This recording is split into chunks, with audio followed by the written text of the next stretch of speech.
Saudações, pessoal! Nessa apresentação nós vamos ver como é que se dá o transporte em massa envolvendo a membrana plasmática. Então, transporte em massa. Nesse caso, serão transportados para dentro e fora da célula várias macromoléculas por vez, macromoléculas diversas, proteínas, polissacarídeos, etc.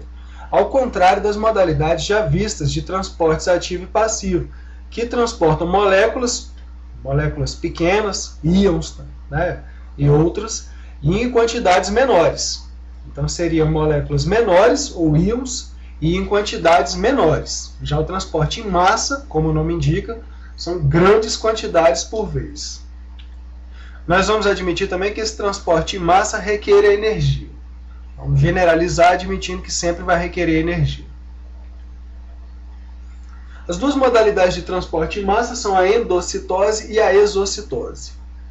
São modalidades de transporte de substâncias ou partículas, como uma bactéria até mesmo, para dentro e fora da célula e que envolvem bolsas de membrana. Essas bolsas de membrana são as chamadas vesículas.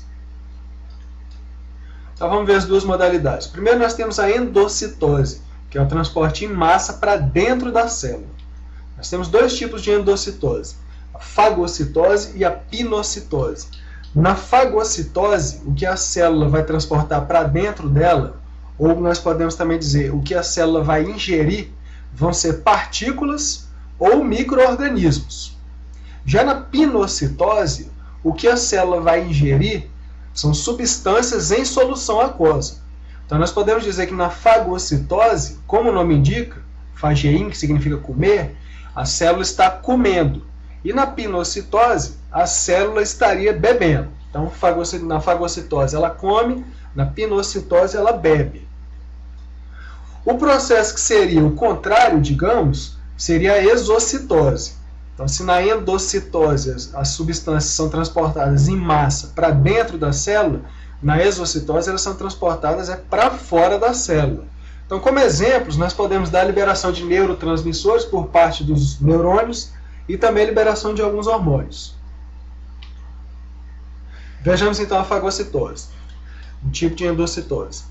Aí na figura nós temos representado como aquela carinha amarela, uma partícula qualquer, ou uma bactéria, por exemplo, e em azul uma célula qualquer, poderia ser uma ameba ou então poderia ser um macrófago, que fica aí nos teus tecidos conjuntivos. Então como é que vai se dar a fagocitose? A célula vai emitir projeções citoplasmáticas, os chamados pseudópodes, os falsos pés. Ela pode fazer isso porque na superfície dela, superfície interna, existem proteínas contráteis, a actina e a miosina, que permitem que ela emita essas projeções citoplasmáticas. Essas projeções são emitidas e elas englobam a partícula que vai ser ingerida e, por fim, ela acaba sendo ingerida dentro de uma bolsa de membrana, que nós já vimos, chama vesícula. Dentro dessa vesícula, essa partícula vai ser digerida depois. Os lisossomos vão se fundir a essa vesícula, que é chamada também de fagossomo, e aí o que está lá dentro vai ser digerido. Então essa foi a fagocitose.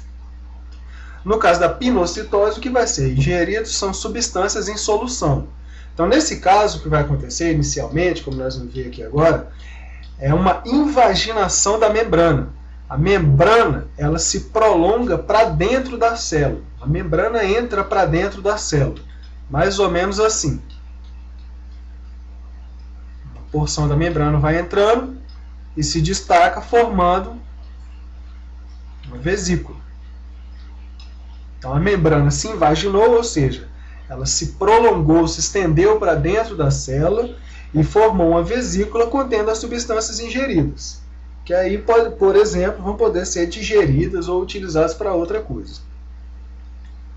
Já na exocitose, em termos simplórios, seria o processo no sentido contrário, termos simplórios. Então, o que se forma é uma vesícula dentro da célula, e essa vesícula vai ser encaminhada para a membrana plasmática, e a membrana da vesícula se funde com a membrana plasmática, e as substâncias são liberadas para o exterior da célula. Então, por exemplo, quando os neurônios liberam neurotransmissores na fenda sináptica, é mais ou menos assim que acontece. Até a próxima!